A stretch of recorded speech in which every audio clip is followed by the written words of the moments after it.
ಒಳಗೋ ಹೊರಗೋ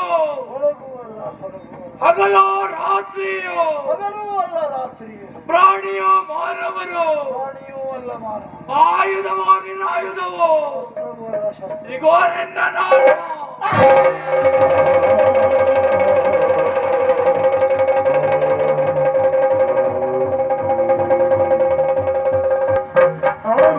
ಬೆಳಗಿನರು ನಾರದವಾಗಿ ಆರು ಬೆಳಗಿದರು ತಾಯಿ ಸರಸದಳನು ಜನ ತಾಯಿ ತಾಯಿ ನಿರಗತಾಕ್ಷವಾರದಿ ಬೆಳಗಿದರು ನಾನು ನಿಮಗೆ ಆರತಿ ಬೆಳಗಿದರು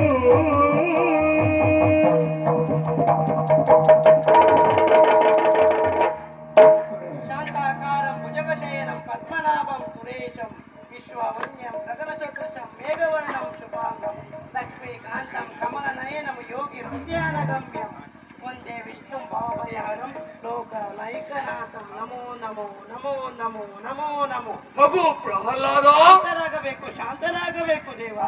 ಧೈರ್ಯತೆಯಿಂದ ನನ್ನನ್ನು ವಧಿಸ್ತಾ ಇದ್ದೀಯೋ. ನಿನ್ನ ಮುಂಭಾಗದಲ್ಲಿ ನಿನ್ನ ಪಿತರನ್ನು ಘೋರತರವಾಗಿ ಬಗೆದವ ನಾನು. ಆ ದೃಶ್ಯವನ್ನು ಕೊಂಡು ಬಹಳ ಭಯಭೀತರಾದವರೇನು. ಆದರೆ ಈ ನಿನ್ನ ಮುಗ್ಧತೆಯ ಭಕ್ತಿಗೆ ಮೆಚ್ಚಿ ಶಾಂತರಾಗಿದ್ದೇನೆ, ಒಲಿದಿದ್ದೇನೆ. ಏನು ಬರಬೇಕು ಕೇಳಿಕೋ. ದೇವೋತ್ತಮ, ವರವು ಯಾವುದು ಎನ್ನುವುದಾಗಿ ಕೇಳುತ್ತಿರುವಂತಹ ಸಂದರ್ಭ ಸದಾ ಕಾಲ ನನ್ನ ನಾಲಿಗೆಯಲ್ಲಿ ನಿನ್ನ ನಾಮಸ್ಮರಣೆಯೇ ಉಚ್ಚಾರಾಗಬೇಕು. ಅನುಗ್ರಹಿಸ್ತಾ ಇದ್ದೇನೆ. ಅಷ್ಟು ಮಾತ್ರವಲ್ಲ, ಈಗ ನಿನ್ನ ತಂದಾಡಿದ ಬಳಿಕ ನಿಮ್ಮ ಪರಂಪರೆಯ ಪೀಠ ಎನ್ನುವುದು ಬರಿದಾಗಿ ಹೋಗಿದೆ. ರಾಜ್ಯ ಅರಾಜಕತೆಗೆ ತುತ್ತಾಗಬಾರದು ಅಂತಾದ್ರೆ ಈ ಪೀಠವನ್ನು ನೀನು ಏರಬೇಕು. ಮಾತ್ರವಲ್ಲದೆ ಧರ್ಮ ನಿಷ್ಠೆ ನ್ಯಾಯದಿಂದ ಈ ರಾಜ್ಯವನ್ನು ಆಳುತ್ತಾ ಬಂದದ್ದು ಹೋದಂತಾದ್ರೆ ನಿನ್ನ ಹೆಸರೆನ್ನುವುದು ಆ ಚಂದ್ರಾರ್ಕವಾಗಿ ಉಳಿಯುವಂತೆ ನಾನು ಅನುಗ್ರಹ ಮಾಡುತ್ತೇನೆ.